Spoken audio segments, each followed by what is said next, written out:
Hello and welcome, everyone. I am Ellen Harris, the Executive Director of the Institute for Food and Development Policy, better known as Food First. My heart continues to be heavy at this time after the news of Buffalo, New York, and this past Tuesday with so many babies and their teachers who tried to protect them being lost from a senseless killing in Uvalde, Texas. It makes you question why we do what we do. But I greet you today still with hope and gratitude that we're ending our webinar series talking about how art and culture sustain us and help us to carry on, especially in challenging times. In another part of my life, I'm a certified yoga teacher, and for my classes, I always start with a meditative reading. I did that for our last 3 sessions, but today I'm doing things a little differently. So get comfortable in your seat and take a few deep, soothing breaths while I share a very special journey to this point.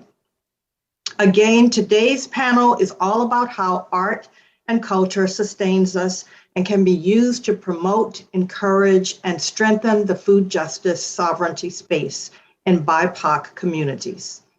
And just this week, Darren Walker, the president of the Ford Foundation, said, "We can't have justice without art." Over the past few months to put on these listening sessions, I've met some very powerful, committed people who've been very generous with their time, experiences, and words of wisdom.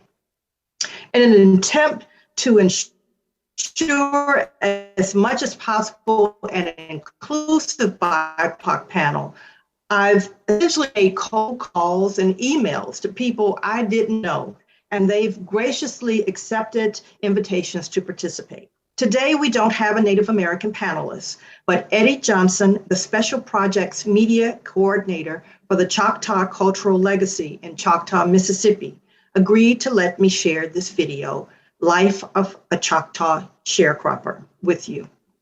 The art and culture of this video opened my mind's eye because all along I've known about sharecroppers that were Black or poor white, but I never knew about the experiences of Native Americans.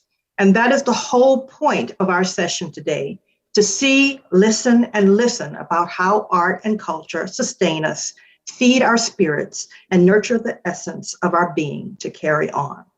So could we please show the video now?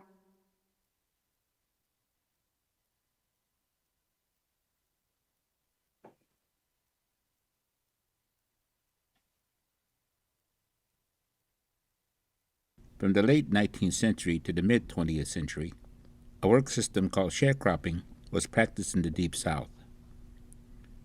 Landowners would employ individuals and families, either as day laborers or as tenants, to work their fields and farm. Often this method of shared work would be to the benefit of landowners, who made profit from the crops more than the many field hands and tenant laborers. The wages were meager, and many times the laborers became debtors, working only to pay off what they owed to the property owner, who supplied provisions until harvest.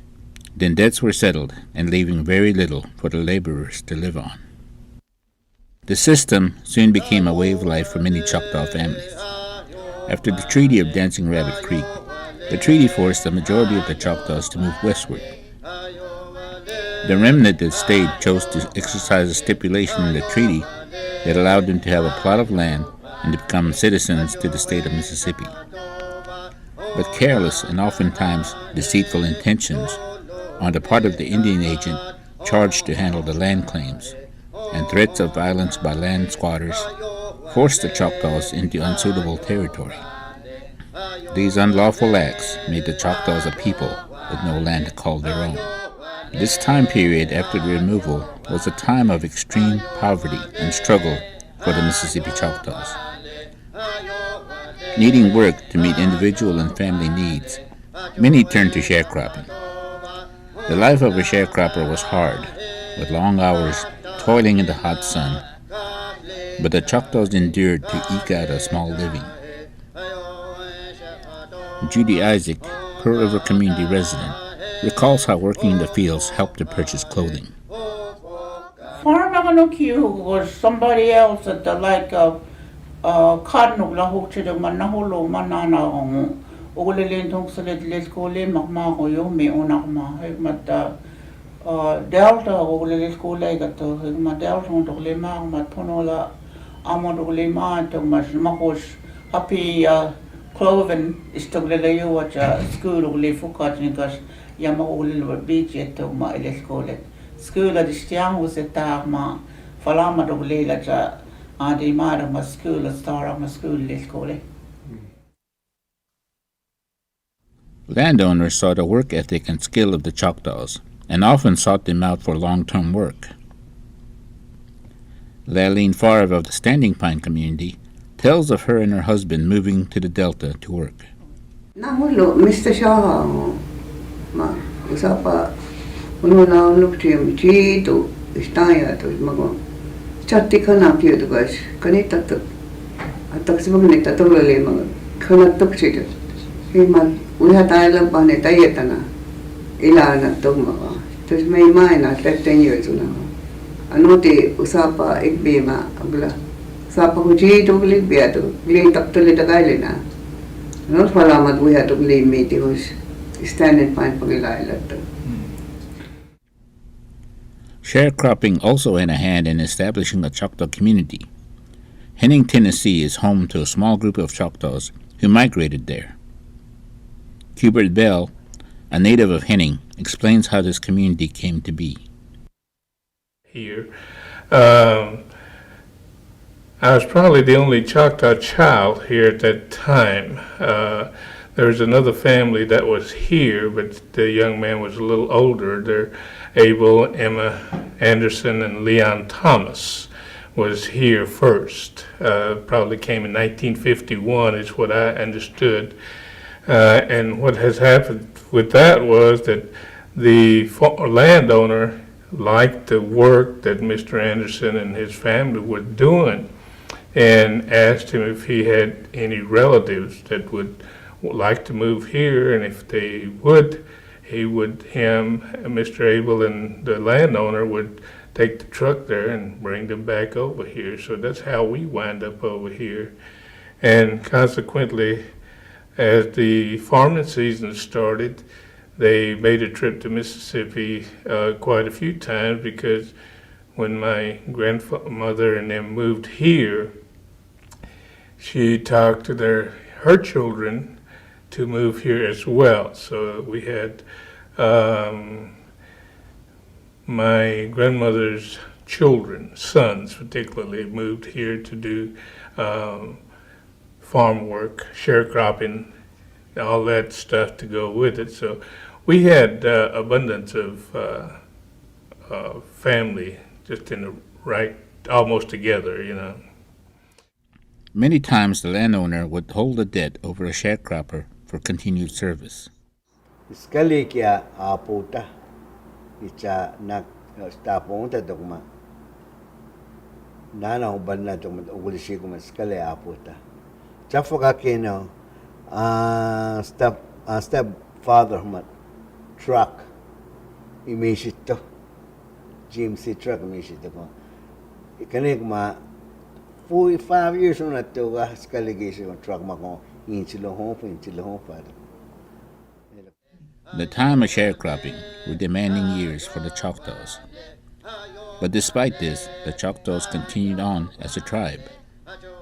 It tested their mettle, and they endured.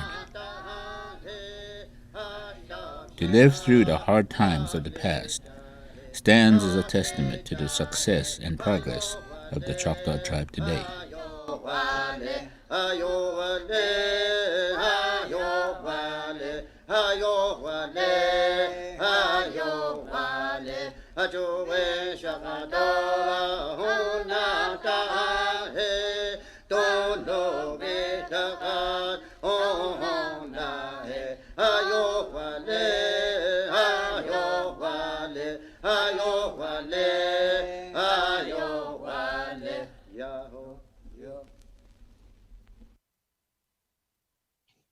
Thank you.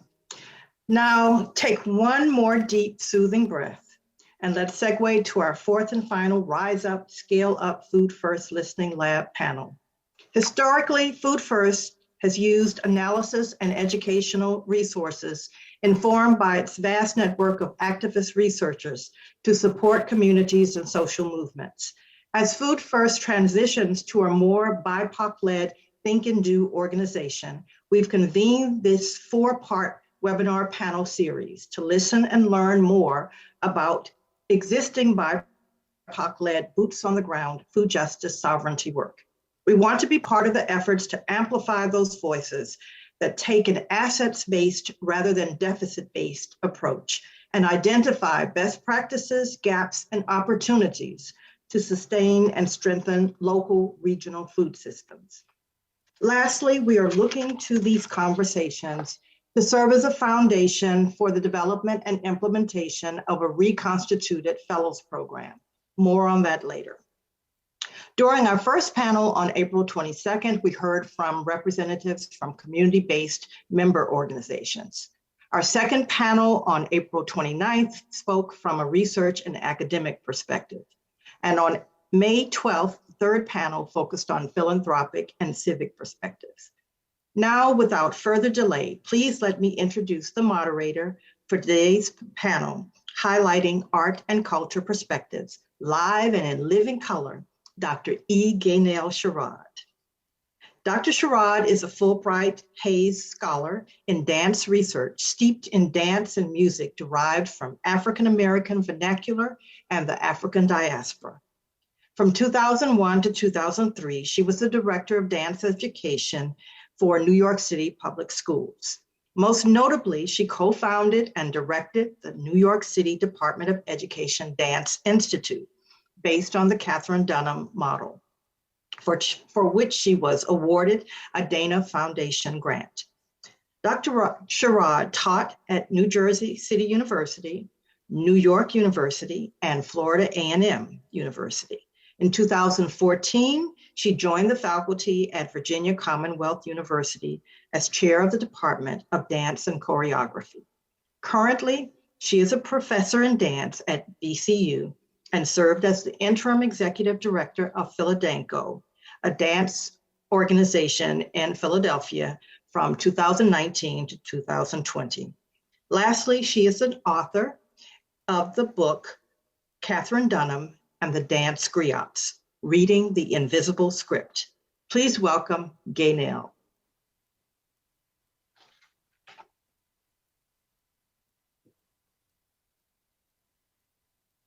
Hello, everyone. My name is Gaynell Sherrod. Thank you, Dr. Ellen, for that wonderful introduction and for inviting me to be the moderator of this incredible event. I am, as Dr. Ellen Harris said, a professor at Virginia Commonwealth University here in the city of Richmond, Virginia. The original lands of the Chickahominy and Powhatan peoples, the original lands that were worked by the peoples and daughters and sons of West Africa. And so this city has a rich history of what peoples have done through creativity to create a robust economic source for the United States of America. And I'll get more into that creativity as I begin to introduce our guests, who are all creative artists. I'm also reading a book now, A Road to Dawn, about a group of peoples who escaped from various parts of enslavement in the 1830s. And this is a research for my next project, which will be on the Enslaved Trail, which is right here in Richmond, Virginia. And I'm looking at their creativity about how they transformed lands, not only in the regions of Ohio, but went into Canada as well and formed communities, transformed those lands and used their creative abilities to do agricultural development, to build housing, to develop clothing, to create religious practices, to innovate food prep, to make sure that they had recreational endeavors that included dancing, singing, and storytelling. And with that said, I'd like to bring in artists who are doing all of those things plus more to change how we look at our world, to change how we become participants in a global society that is really, truly inclusive.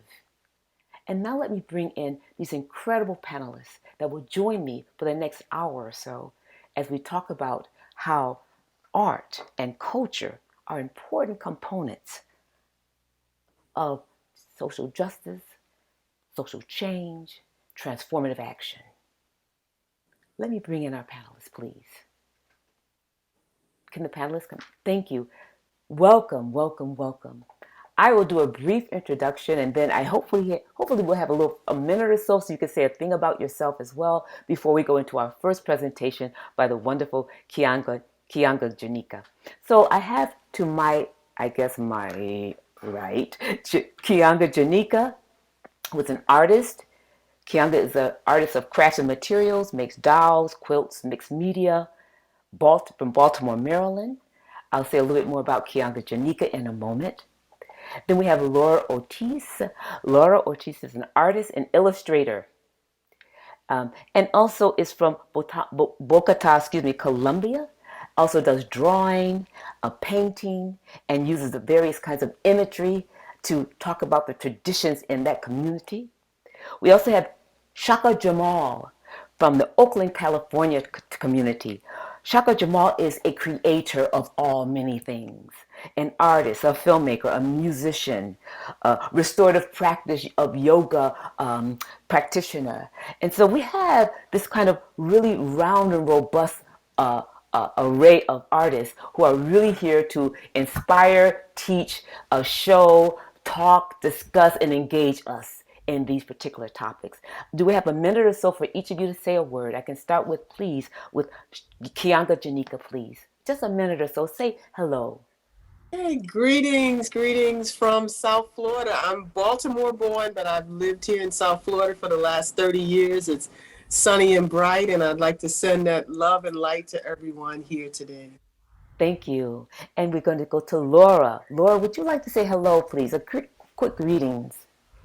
Yes, hello everyone. I'm very happy to be here right now. I'm in my town in Colombia, in Bogota, and I hope to learn a lot about this encounter. Thank you.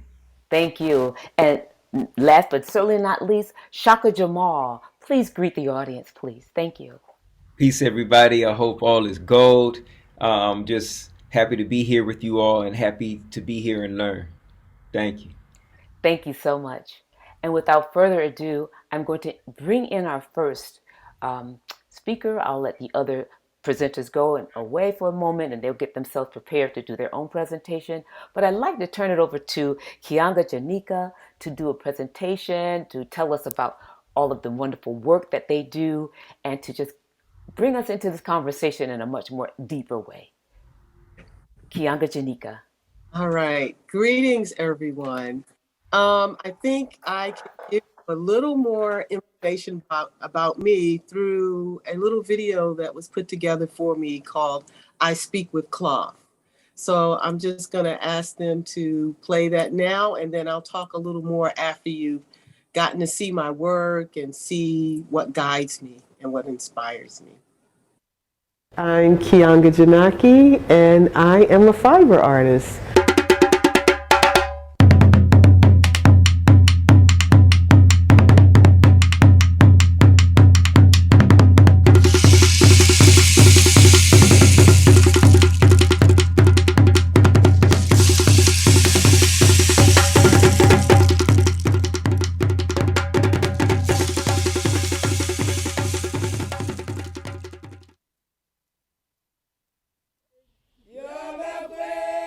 I create dolls and quilts and mixed media pieces using a lot of traditional and contemporary African textiles. I also love handmade paper. I like fibers. I like working with fibers. Quilting and hand sewing and crochet and all of those kinds of things, those are the folk arts. I was doing collage work as a child. I was cutting up paper and putting things together and telling stories that way. There's a dance, right? There's a conversation, you know? There's a conversation going on right there. When my daughter was like 5 years old, she asked me to make a doll that looked like her. When I created that doll for her, I used African textiles for the clothing, and then, you know, getting the yarns for the hair. My daughter's humble request set me off into the world of fiber art. When my youngest was about 6 or 7, Faith Ringgold was in town. Like, she was down in Fort Lauderdale. And Faith Ringgold is like the grand dame, the godmother, the Ialode, the queen mother of story quilts.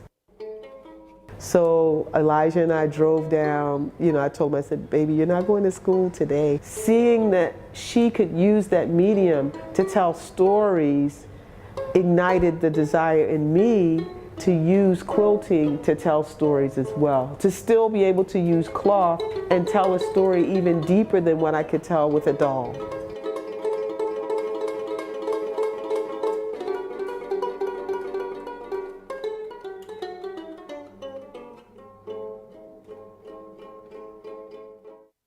I was always self-conscious about my quilts because my squares weren't perfect. My corners didn't line up. Elijah's kindergarten teacher, I was talking to her about it, and she actually had a book called Who Would Have Thought? And it was a collection of quilts made by old black men and old black women.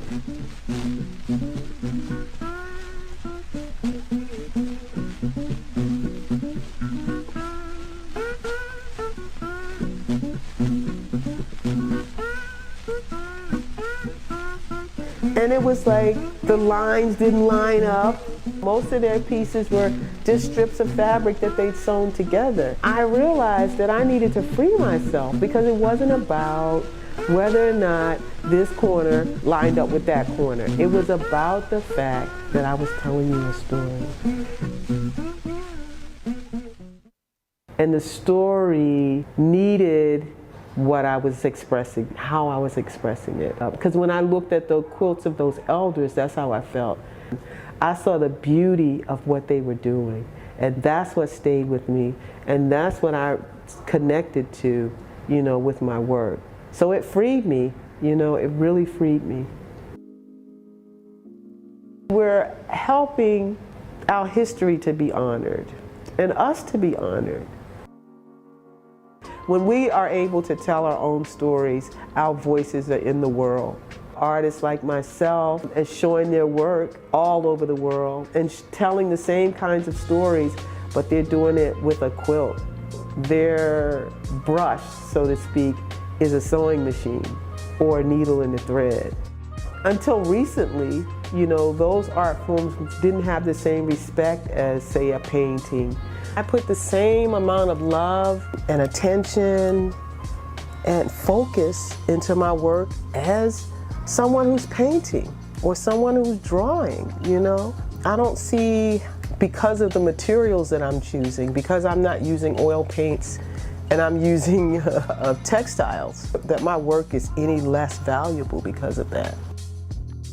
All the years that I've worked as an artist, introducing people to quilting, introducing children to quilting, you know, and doll making, has laid the path for that, for the world to see it as not just something your grandma did. And I'm supposed to tell the stories of my people, the happy stories, the sad stories, the stories that help me to remember my childhood, the stories that honor my ancestors. The cloth that I love, the cloth that has always been a part of my life, is how I'm supposed to tell those stories. I just feel like I'm doing the work that I'm supposed to be doing.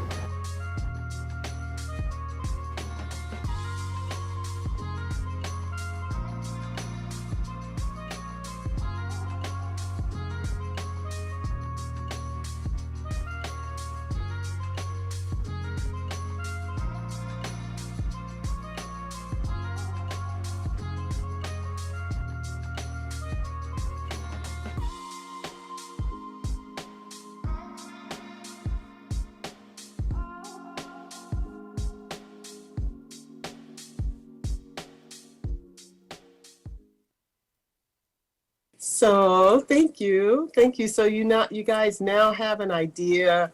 You've seen my work. So I would like you to join me as I sew a figurative thread between my work, my food journey, and the mindset of change that I needed for food justice in my life. So at this point, I'd like to cue the picture of my work. My work, which primarily involves sewing, is a connection to an ancient rhythm. Quilting and the needle arts are a way to be in community, to use our voices, and to heal. Our food history is also connected to an ancient rhythm. Cooking and celebrations that centered around food were a way for us to be in community, to use our voice and to heal. A part of the quilting circle, when I gather with folk, food is a part of it. And I try to incorporate healthy snacks, nutritious things to add to that mix. For many years in this country, the rules around what was a quilt and who was a quilter were determined by the community in power. Many of the quilting styles and techniques that are used today, including my own, were not accepted back then as real quilting. Those of us who didn't fit the narrative had to push through and stand our ground to give way for a more inclusive current narrative. In a similar way, those of us who are descendants of enslaved Africans, our food history was interrupted and rerouted. Dick Gregory once described soul food as a slave's diet. We ate what we were given, what we were allowed, and we found ways to season it to our liking. There wasn't a mindset of eating for health and wellness as it pertains to us. It's only in the last few decades, paralleling the natural foods movement, that real change has occurred in the soul food diet. Unless we have made a change, many of us are still eating in the same ways that our ancestors ate and our families are doing today. The traditional quilting community had to open up to change and adapt and accept and to grow even more and offer a healthy environment for creative expression. My work as an artist is a reflection of that change and of the current inclusiveness. My food history is also a reflection of that change, and I'd like to cue the slide. Thank you. In 1974, Dick Gregory published a book called Dick Gregory's Natural Diet for Folks Who Eat and Cook with Mother Nature, described as a book for real people who are connected and concerned about their health and wellness. It was my introduction to natural foods, and it impacted my diet changes. Reading this book ushered in a major change in my own food journey and health wellness. Shortly after reading the book, I wrote a poem called Vegetarian Blues, which I'd like to share with you real quick. Upon making my choice in life, I expected some shock in response to my sacrifice. But you would have thought home a white boy I had brought. If I came home, hi, nobody would ask, why? I announced I will no longer eat meat, and my whole family began to retreat. Upon visits, my friends couldn't wait to turn our conversation into a protein debate. At first, my mama said, okay, but then she thought, not even on Sunday? Now, I don't complain about the diet they choose, but they compel me to write the Vegetarian Blues. So I think that for any movement to be able to move forward and be successful, it's important to meet people where they are, and also be equipped with the knowledge and the information that they need when they are ready to make those changes, to be there for them in that way. I've continued to grow in my own health and wellness while creating opportunities to help our community grow in theirs. I've done this by offering fiber art workshops throughout Palm Beach County. Exercises. I'm also a yoga teacher and a massage therapist, 22 years.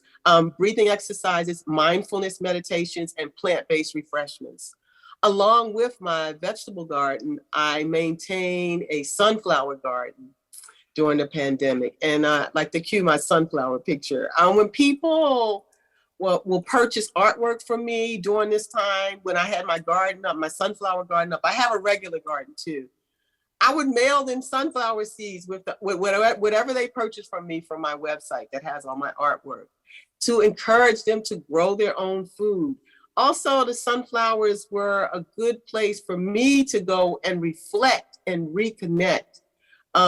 Like that's what you're seeing. That picture is right outside my studio. I'm in my studio now. So whenever I needed to like just center myself, I would go there and sit with my sunflowers.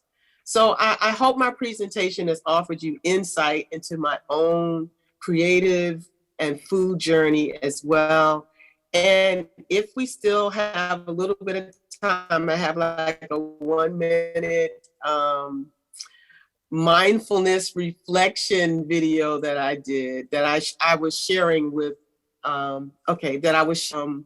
my yoga students. Also during COVID, I would do yoga classes in my yard in the mornings. And this was a part of that. So I thank you, and check out my little mindfulness video.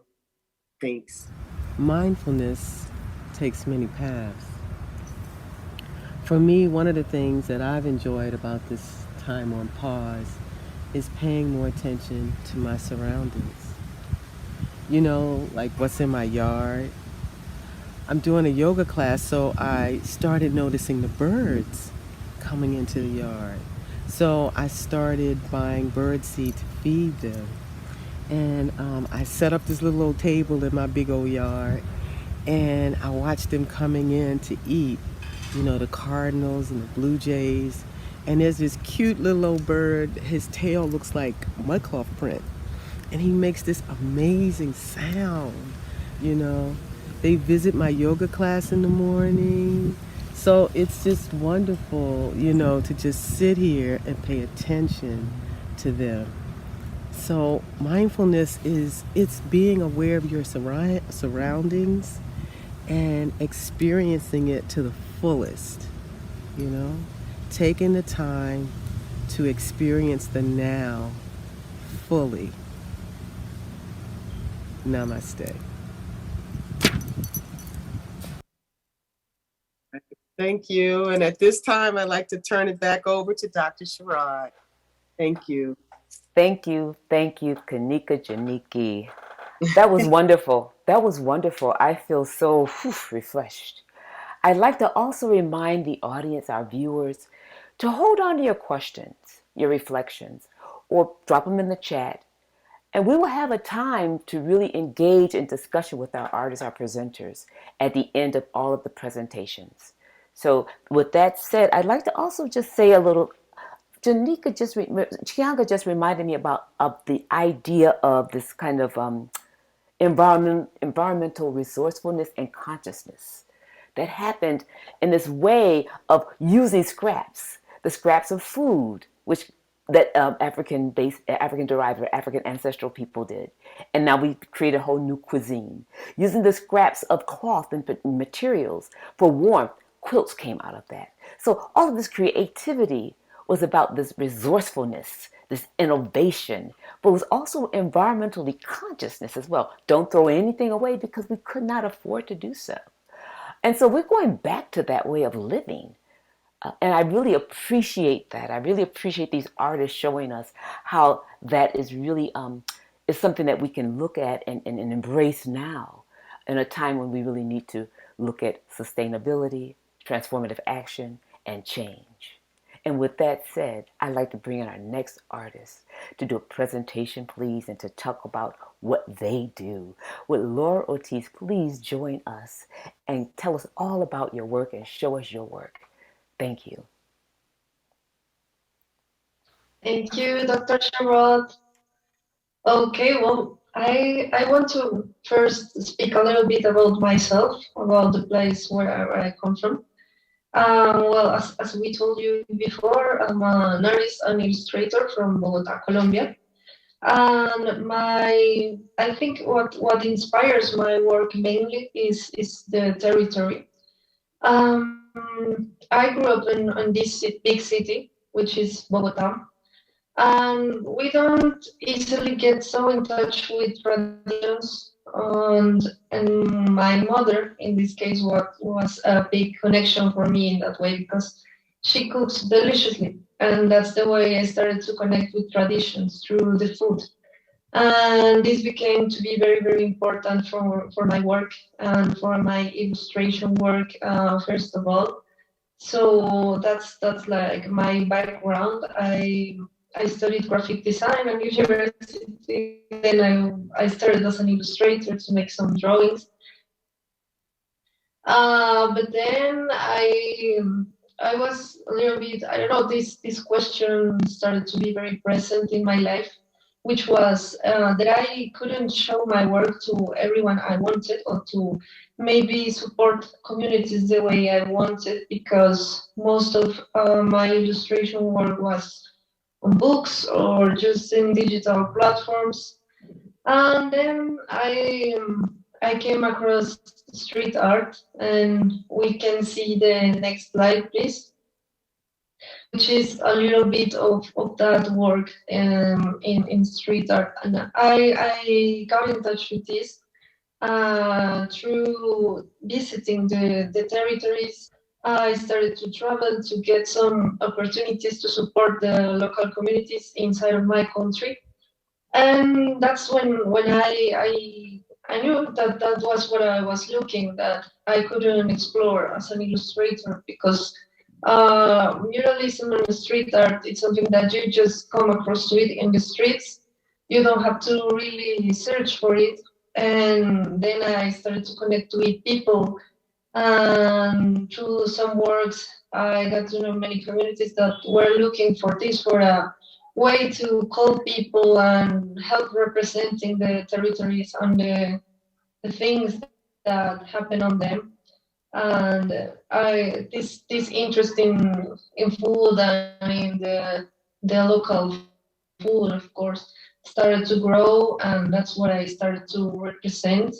And I think now we can see the next slide, which is part of that I like to show, the richness, and to exalt the people's trades and livelihoods.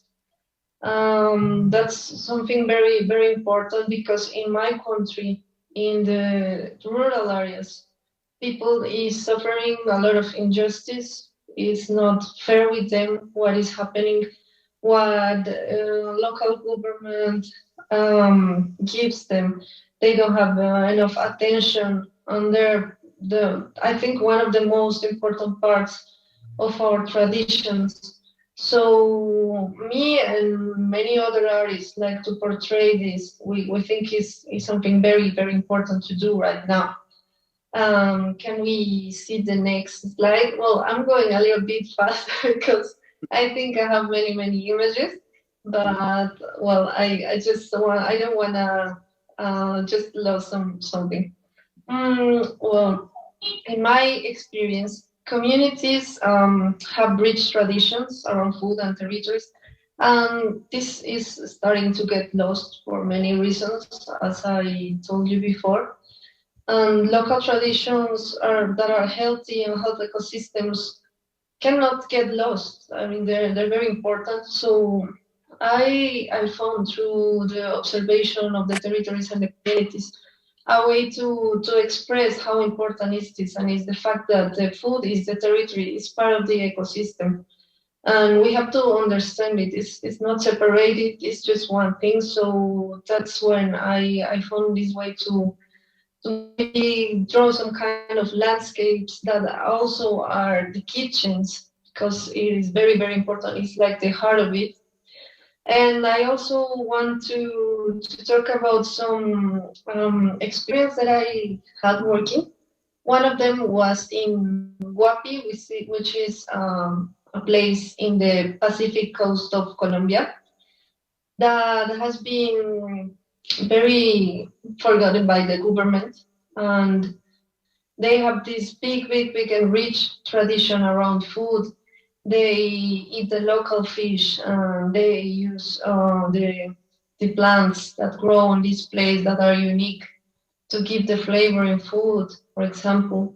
So this time we had to work with making some kind of I think the name is the healthy eating plate that exists in almost every country, but to transform it in the local context of wapi, which was using all of these plants and many ingredients that you cannot find in the city that you don't go and just buy it. So it was a very interesting research, and I knew it was very important to portray this and keep representing these scenarios. Can we see the next slide, please? Well, this is also about Wapi. This is about the plants that I talked about earlier. They are called hierbas de azotea, which are maybe kind of maybe basil, onion, and some other local plants like chigurangua that give the flavor to the Pacific kitchen. So that's how I started to portray this, and maybe in different formats and context, just to show a little bit of that is not very well known outside of this region. Can we see a little bit the next slide, please? This is also another project that is called Mango Jam, that happens in the Caribbean region in the Sierra Nevada de Santa Marta, which is a very interesting place because through the years it had a lot of migration and many communities living there, also indigenous communities. Also, it's a very touristic area. And here it happens like in many places of Colombia that mango grows a lot. And the harvest of the mango is around the summer in the countries that have summer. So this would just get wasted because they don't pay well the people that picks it up. And I don't know, because you can find so much mango that you don't receive a lot for picking it up and trying to sell it. So they just leave it there to get rotten. So this project tried to search a way to get that mango. And they through a philosophy of food sovereignty, and try to make preserves with for example, with fruit pulp or mango jams, or maybe the juice, and do something very important with this harvest of the mango. And it's very important also because it helped the community to get all together, all these different groups of communities that live in the Sierra Nevada. We can see the next slide. That is what I came to do to this place, which was a fanzine that had many receipts, illustrated receipts to do with the mango. Also, it talks about how to preserve them well, because La Sierra Nevada is a region with a lot of humidity and the heat is very strong, and maybe sometimes the water is not very good, so we have to be very clear how to make this happen and preserve the fruit very well. We can see the next slide now, please. Which talks about the traditions and the feeling of being part of a place. This is what I was speaking about at the beginning, about how the food and the cooking is so important in my country. This is just an example of the local food of different regions, like the main plate, for example. We have in the upper part the plate from the Amazon. Above it is from the Llanos Orientales region, that is like the plain region in Colombia. Above it is the Andes mountain region. We eat a lot of carbohydrates. As you can see, it's very important for the work, especially for the rural work. And at the right, we can see the plates from the Pacific and the Caribbean coast. We can see the next slide now, please, which is about also how important it is to know and don't get lost the processes around the food and the plates that are very also part of us, and also something very connected with the local plants, the local ecosystems, and the preservation of the nature, because they're just natural ingredients on them, of course. So it's something that cannot get lost, and also to exalt the importance of the street food in my country, which is very, very also important. And I think we have one slide left. I just wanted to make a reflection on how important it is to keep representing these places, the local markets, the rural work, not just the portrait of a rural person. It's very, very important also to tell the people about this labor and how important it is, not just because it's very colorful and pretty, just because it's part of us. So I think that's like what we have to fight for right now. And that's it. Thank you very much. We can keep with Dr. Cheryl, please. Laura, thank you. That was wonderful. I really appreciate that work. What I really appreciate is that some of your figurative art, it really looks at holding up and honoring the traditions and the representation of the people. I also appreciate the fact that you brought into your work, you're looking at the work of the street art, which is the people's art, which is the art that's expressing resistance and activism. And then, of course, your figurative art is so beautifully pictured or just depicted that I could, and I love avocados, by the way, that I could have really picked that avocado right up off there. I eat avocado almost every day. And so really, I appreciate the way that you have brought in this use of food and food from like the field to the table to the understanding of social changes and resistance and community and keeping tradition alive. I have so many other questions and comments. I'm going to wait to the end as well with the rest of the audience. So thank you so much, Laura. Now I'm going to bring in our final presenter for today. But of course, we're going to see this person again at the end of, once we finish this last presentation. Of course, come on in, Shaka Jamal, and tell us all about who you are and what you do and how your art is really creating this transformative action for social justice and change. Thank you. Shaka Jamal. Thank you, Dr. Sherrod. Thank you, Laura Ortiz, Kianga Janaki. Thank you, Dr. Harris. That's my auntie, y'all. So I just want to let y'all know I'm very thankful for being here today and being able to share all of who I am and what I do with you all. I am essentially a filmmaker. But also my view of filmmaking, what I was taught is filmmaking is the only art form that can incorporate all other art forms within its medium. So you have fine art, dancing, music, poetry, anything that you think of can be captured in the film and on the screen. And as I set out to get my MFA in 2007, little did I know of how film will help me incorporate all these aspects of my life that I love. And now I would consider a multidisciplinary artist in film, music, and yoga. The yoga really came about because I also needed an art form where I didn't have to have any gadgets around me. And it also allowed me to ground myself in a particular way so that I could be focused on the stories that I was telling in film.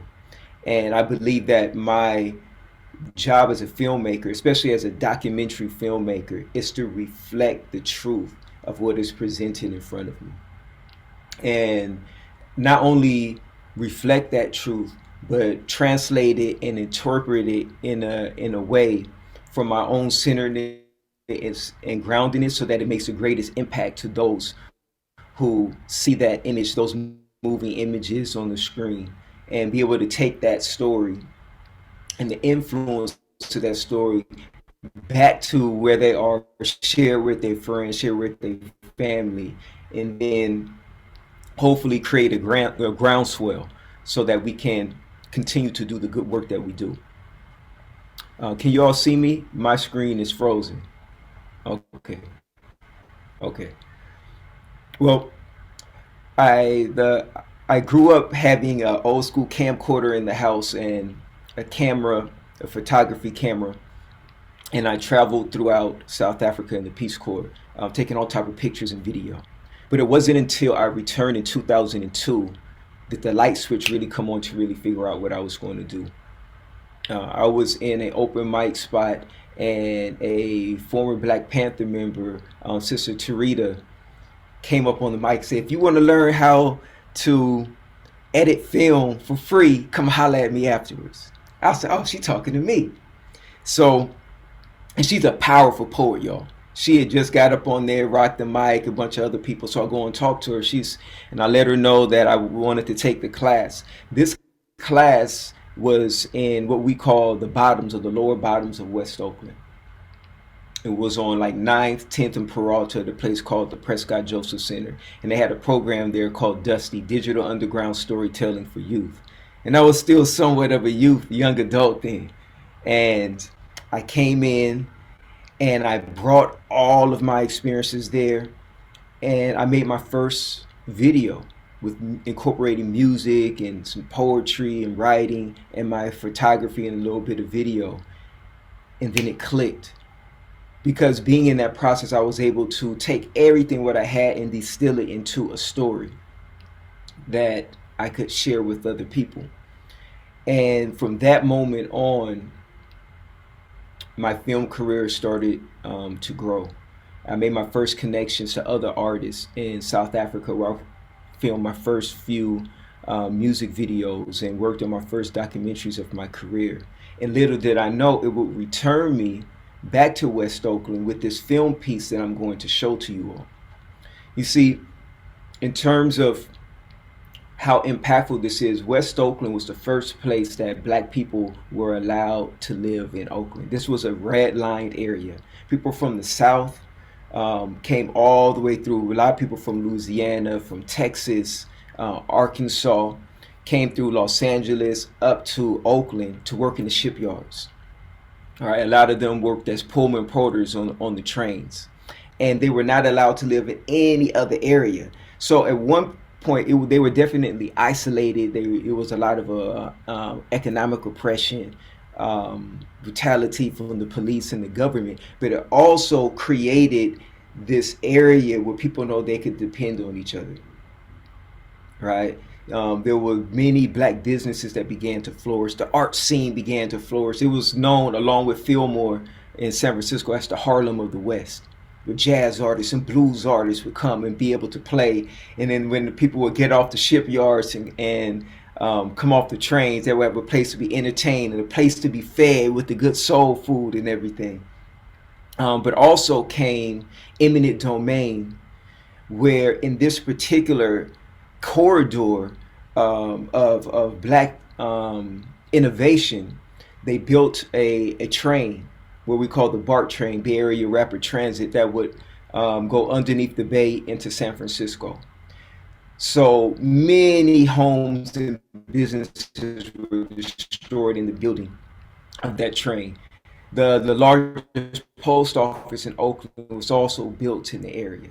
And then came integration after the Civil Rights Movement, right? And then came drugs, right? But also came the Panthers, right? And many of the social justice movements that Oakland is now famous for.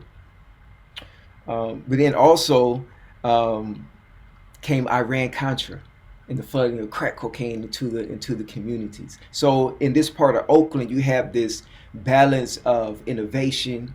You have this balance of social justice movements. There also is a lot of oppression. And what ended up happening, this area is also, for one point in time, was known as a food desert. And then they would have black farmers markets, but they weren't able to maintain. And now we have something called the Mandela Food Co-op, which is a majority black-owned food co-op there in West Oakland that provides all types of foods to the people, particularly fresh foods, but many of the foods were just a corner store diet. So I'm bringing all of this in together because there was an organization called DJDS, Designing Justice, Designing Spaces, with Deanna Van Buren and Brandy Mack, who came together and had this idea of the pop-up village. This pop-up village would come and serve not only more fresh groceries for more local black and brown farmers. You could also bring in artists to come in to perform. So in this little pop-up, it was almost a microcosm of what existed pre-integration, pre-eminent domain in that part of West Oakland, on that same street on 7th Street, which is now a corner in between what we call Mandela Parkway. Then I was also asked to come in and start creating documentaries about what was happening at this pop-up village. And I was leading the health and wellness section, leading in yoga, hiring other yoga practitioners, acupuncturists, massage therapists. People could come and receive one-on-one therapy. And many of us know in the black community, many people will not go to traditional type therapy. Usually other ways are used to find a balance in one's emotional and mental health. So right there in this pop-up village, once a month, people could find all of that. And even that fresh food, there were people there who could go and cook that food and cook you up a meal and sit around at the table and discuss the issues that's going on in the community. And all of this is a preface to what you're going to see on the screen. And this was one of my most favorite events that I not only could attend, but be a part of pre-COVID. And they're doing it now, but only in San Francisco. So I'm hoping that they can come back to West Oakland and we can start these events again. Because I tell you, we had everyone from newborns all the way to people in their 80s and 90s who were able to come to the event and then continuously serve the community of West Oakland. So if y'all can cue up the film, you will be able to get that, the visuals and the sounds to everything that I'm talking about.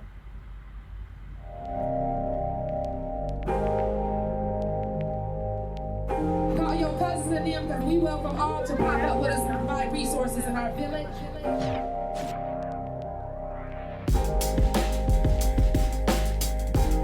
This is our young featured chef, under 15, cooking food, has his business, it is straight fire. I'm here at the West Oakland Pop-Up Village right at Mandela. I love it because there's a chance to communicate with people in a positive way, and that's why I keep coming here. You just get to chill, be with family, and I just wanted to keep this vibe, We have our community ancestor altar. Make sure you go and give an ashe to our ancestors.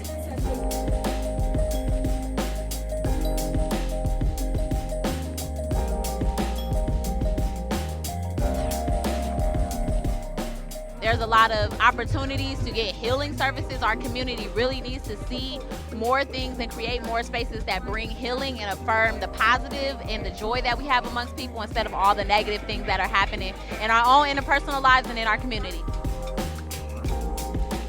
By taking care of the land, I've come to have a lot of, flowers, a lot of abundance. I've gotten to cultivate and harvest all this medicine with my sister, and so I feel like it's our duty to bring this medicine to our community. We want to be that resource to them, so if they ever feel like they need something, instead of going to Walgreens, they can come to Apothecary for the people, because it's for the people, for the land, and for ourselves. I was born in Oklahoma, came to West Oakland in 1962. This is my first time here, and I'm really enjoying myself.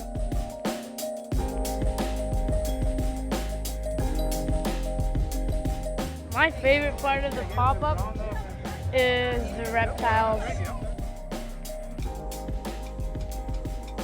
This is one of those participatory events. That means that you gotta nod your head, you gotta snap your fingers, you got to move your hips, You gotta say hi to somebody. This is the Pop-Up Resource Village. Go and give somebody a hug. We got rally up, rally up, rally up. We have a whole band on the stage.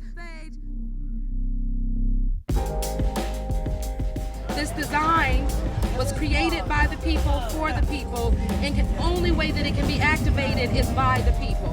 We actually got a stamp from the community of folks who are providing critical resources every day. We simply just wanted to design a vehicle to support resources that folks have been doing forever. And we sat down and talked about how could we put together our design skills and design a space in a place that maybe look blighted to others, but how can we bring it to life? We know that the environments that we create impact how we feel and how we act, and I really think we're seeing that here at the pop-up. That people feel relaxed here because they're environments that are conducive to that. From the furniture to the finishes on the ground to what's overhead, to the walls and the pieces that they might be touching. Everything is beautifully and well made. It's a sign that we value the community, that you're valued because the environment is beautiful, from smell to touch to taste to sound, and we've thought about all of those things. And so design matters. Design has impact, and it's critical in all of the spaces that we design and all of the communities that we work in.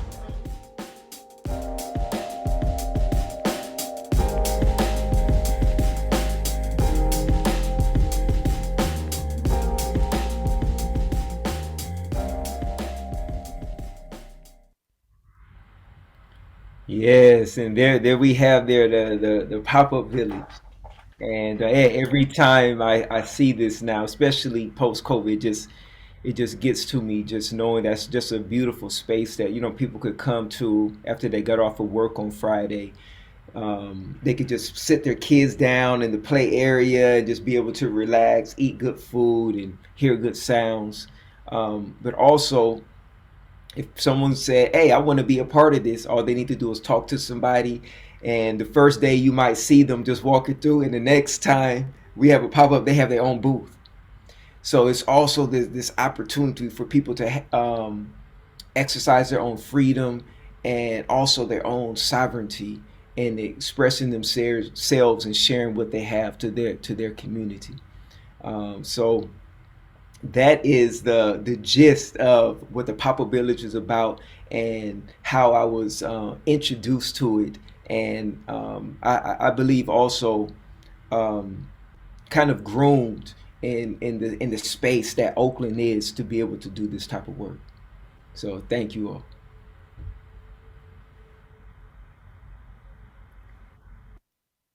Thank you, Shaka Jamal. That was beautiful. And I'm glad you used that word sovereignty, because all I could think about was structural racism and environmental racism, which you so clearly addressed in your filmmaking on so many different levels. And with that said, I'd like to bring everybody back in, please, into the space for a conversation, for reflections, to talk to the audience, the participants, to talk amongst yourselves. Because it was so much that you just shared with us, and so let's get the conversation started. But first, let me thank you all. Thank you for the work. Yes, thank you for the work. And let's get the conversation started. I'm going to go to the chat and see questions and ideas that's been put in the chat. If somebody, one of the tech crew, would like to share some of those things with me at this moment. Otherwise, I do have some questions of my own. I can get the conversation started. So I'd like to just ask, what do you think in terms of, I'll go to you first, Kianga. Why do you think art and culture are important to sustain a community? And then I'm going to ask all three of you the same question. So just please be ready to respond if you don't mind. I think art and culture is important because it keeps us connected. It keeps us connected to our history. It keeps us connected to each other. And it keeps us moving forward into the future.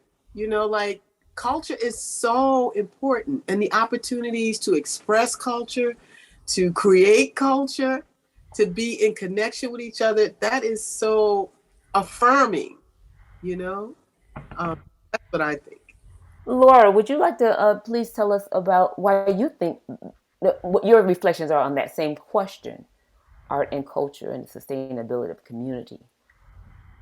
Yes, of course. I think it's very important because mainly art make you question and maybe think about your point of view, and also because it makes stuff being evident, not just the traditions and the positive stuff, also the conflict, or make some memory about the place, and keep that online. Thank you, Laura. That was really very clear as well. And I saw that in your work as well as you as well, Kianga Janiki, excuse me. Shaka Jamal, would you please address the same question before I move on to another one? Yeah. Yes, I believe arts and culture and the artists are the documentarians of the times. We are the journalists of the times. We not only express what is apparent, we also are able to express some of the things that may be unseen or unheard to the naked eye, or maybe that can't be expressed in words. And we are therefore, people from all walks of life to be able to interpret that truth for themselves. And like Nina Simone said, an artist's job is to reflect the times. And many times, if we don't have artists there to remember the time, all we have is the mainstream media structure that has their own interpretation of what happened. And without the artist, we can easily be duped into thinking something is the truth when it's not. Thank you, all three of you. Thank you. That's food for thought for me as well. I like to give you another question while I'm waiting for some other things to come through the chat. There's a lot of need in communities, especially now, given so much gun violence and so many other things that's happening in our communities across not only the North America, but also the South America and the Americas. How do you stay encouraged to continue to do your work, Laura? I'll start with you. How do you stay encouraged to continue to do your work and share your craft, your art, and engage your communities? I think also because I can see how this is reflected on the people that is not in touch with our community. I've heard a lot of times of something like, "Oh, I didn't know that was happening over there." You just like make me know about this. So I think that it's just like a link. I mean, I'm not the one who has this information. I'm just trying to be a link. So I think that's my thing. Yeah. I see what you're saying about being a link that also engages with the communities or the various communities within your realm or your sphere. What keeps you encouraged, Kianga? The work that I do with the community, having people to come back to me, like after they've done a workshop with me or seen something that I've created, and they let me know how it inspired them or uplifted them or made them start looking at their own creativity differently. I think that's what keeps me inspired, because I know that I'm touching people in the community and they're touching me, and it's what lifts me up, and gives me hope, my work. So it's cyclical. Yes. Shaka Jamal? I think what keeps me inspired at times is bringing the meditation to the work. Because sometimes I can get maybe too many ideas and too many influence, and that allows me to just weed out certain things and figure out what's important. And then whatever pops up that's most important, I just do my best to go straight to it and not overanalyze it. And then usually if something that turns out good for me and everyone that gets a chance to interact with the art. Oh, great. Thank you. So I do have a few questions in the chat or comments. I'm going to read a few if you don't mind. Love the empowerment and support of young folks. Good work. Shaka, the intergenerational energy is palpable. So intergenerational, looking at, that young person that was talking about the food and being involved in the pop-up village. Would you speak a little bit about that? Hey, that young man is still out there cooking. He has his own business. His name is Fire, so his business This is called Cooking Fire. And he's about twice as tall right now since that video was shot. And he was able to go there, have a booth, and to say, "This is my contribution to the community. This is what makes me feel good, and guess what? It'll make you feel good too." And I really do think that as older folks, we have to remember what was it that made our light shine. And whatever that situation was, whoever that person was in our life, we have to continuously be that for others. Because I tell you, he is still doing his thing. That's beautiful. Thank you. I have one more question, but before I get to that, I'd like to read to all three of you a comment from a board member from Food First. Joyce King says, resonating with the words freedom and sovereignty. How does that feel? Anybody want to just kind of respond to that? Freedom and sovereignty. What do you think, Laura? Well, I think, I mean, I've thought a lot about that word of sovereignty because, yeah, I mean, that's the important thing now. Maybe speaking about the communities in my country to be in touch with the local food and not just way to the processed food to get to a place that is very very far away. I mean that's the important thing that has to be rescued. That's something around that word. So some kind of economic sustainability and in your own interdependence or dependence upon oneself. So cooperative economics, something of that nature. Yeah. What do you think about that? I love that idea in terms of the pop-up village, Shaka Jamal, excuse me, the kind of cooperative economics in terms of, would you want to speak about that? Yes, and you talk about the cooperative economics. The Mandela Food Co-op is an actual co-op, so everyone who works there actually owns a piece. And that grocery store was our hub. All of the village was built around that particular market, which is inside of low income housing and affordable housing. And affordable in Oakland is not really so affordable anymore. Right. So I think that energy of that particular cooperative helped allow the pop-up village to come there. So I think when people see that people are able to work, be paid a livable wage, and also be able to do that with other people in their community and they're happy to actually go to work, I think it just creates a vibration that other people are attracted to. And because also it's not only it's in our essence as human beings to want justice and to be sovereign, but because many times other parts of our society do not have that. So if they see that resonating somewhere, people gravitate towards it, and we need more of those spaces. Thank you, Shaka. I'm going to go to Kianga now. So I love the idea of you also sending or providing sunflower seeds with purchases. Yeah. Sunflower seeds that you have grown on your own land. I think that's a beautiful idea and concept. And so I just wanted to put that out there before I ask you the next question, or you can respond to it if you like before I ask the next question.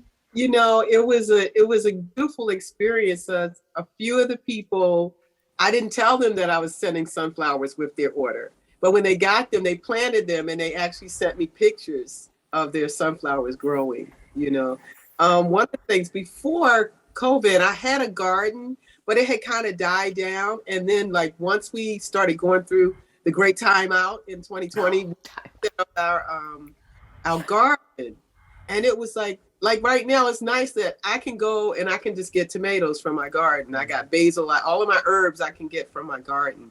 So to me, that is, you know, being able to grow your own food. And what I've learned also is that you don't really need a whole lot of land. You can grow stuff in flower pots. Mm-hmm. You know, all you need is a place that you can put it down and it can get some sun and some water and some love from you, you know.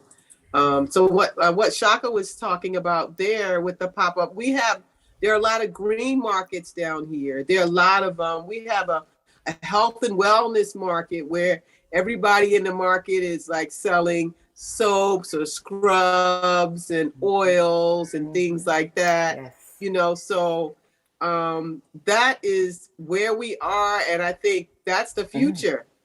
That's the past. That's the future. You know, to get us back to that. Once again, that cyclical process. So I have a question that I think might close us out, because I would love for all three of you to try and respond to it. It comes through on the chat. What advice would you give to younger artists who are not sure about taking a similar path as yours? I would, you know, there's a quote that's been a part of my daily right now, and it is, slowly is the fastest way to get to where you really want to be.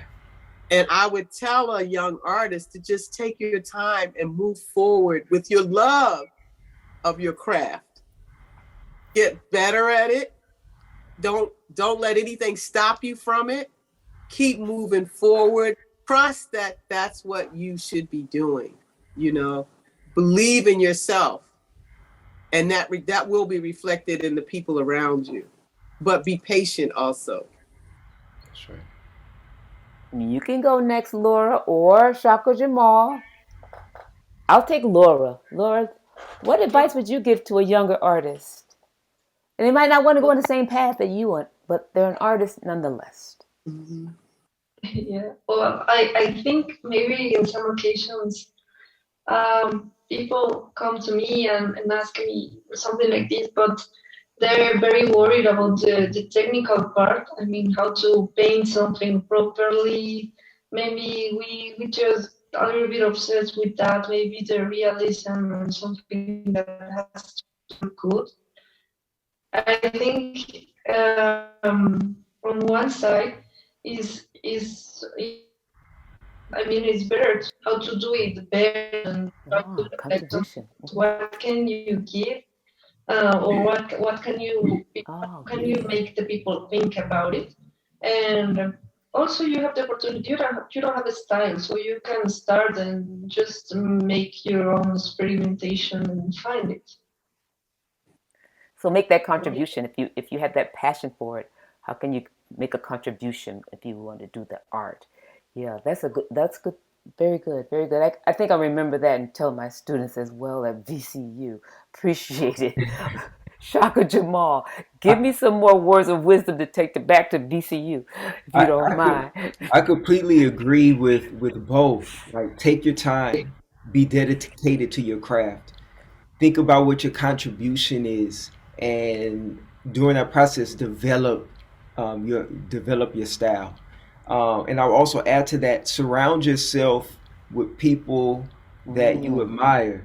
If there's other artists that you look up to, maybe just figure out a way to spend some time with them. There's got to be someone in your community. And now that we're all connected by these, or you can't really see my phone, but also even just reaching out to people online and find the balance of people who have, the greatest, artistic ability, but also the greatest moral character.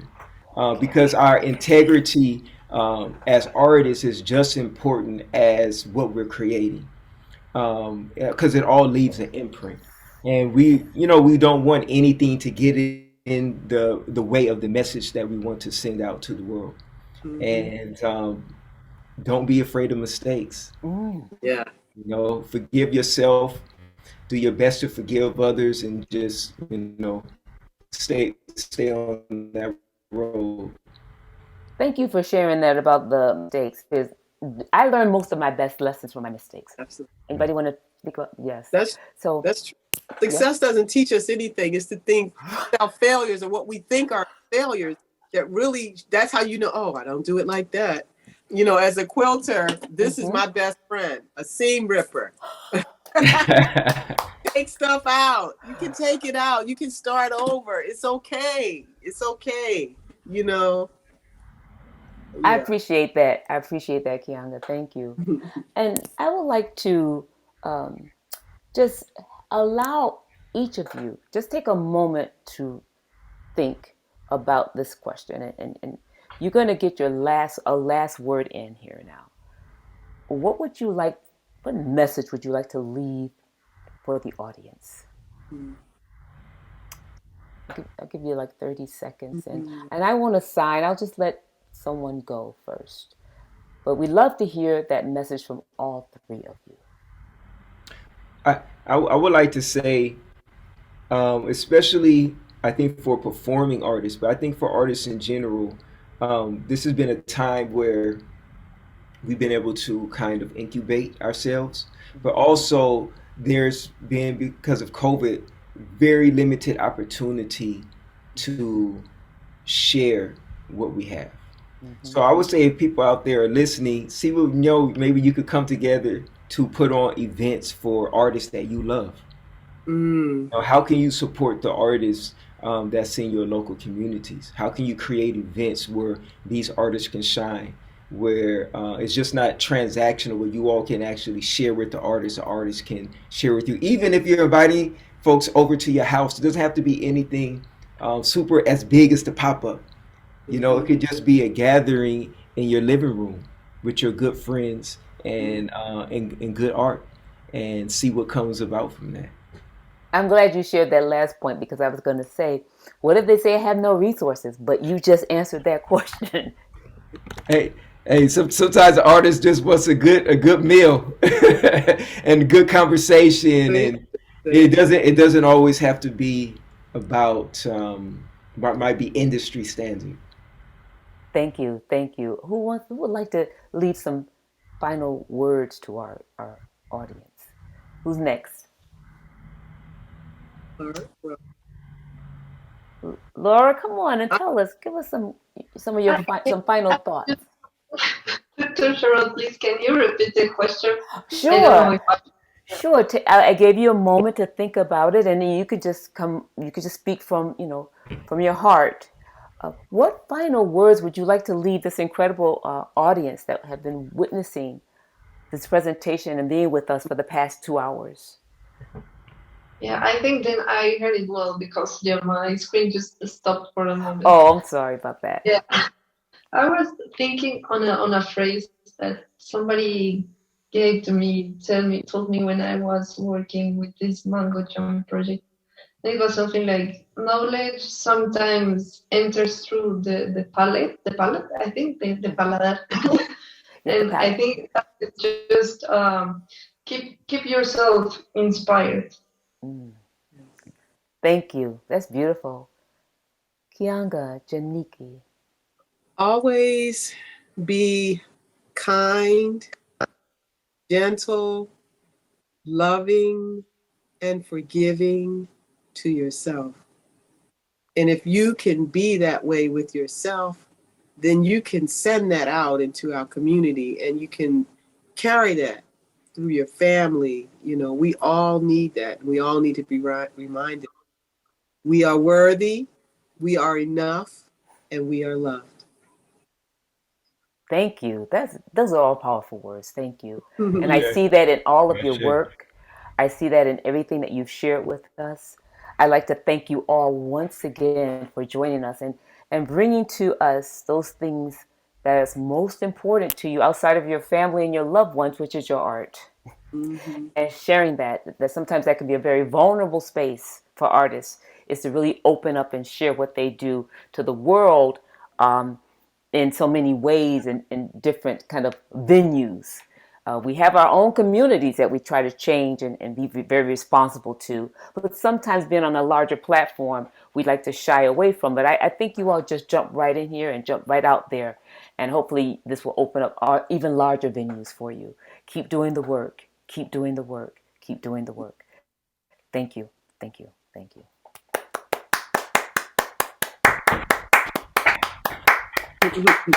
I'm going to thank Dr. Ellen Harris and this incredible technical team for bringing us all together. And as I allow these incredible artists to go back to doing their art and making change in the world and in their individual corners, as well as the larger global society or global engagement, I like to bring Dr. Ellen Harris back into the space, to close us out. And thank you. Oh, we can't hear you. She doesn't know. Yeah. You have to come off mute. You have to come off mute. We can't hear you. Okay. My goodness, that just shows you how emotional I got from this panel. I just want to thank you. I was trying not to boo-hoo and and get too crazy with my visible feelings, but you all have really closed out this panel series exceptionally well. And I thank you very much for that. And I truly appreciate you taking the time out to spend with us today and just adding to Food First environmental scan of what's going on in the BIPOC community. You have really added to the conversations that we will be having forthcoming.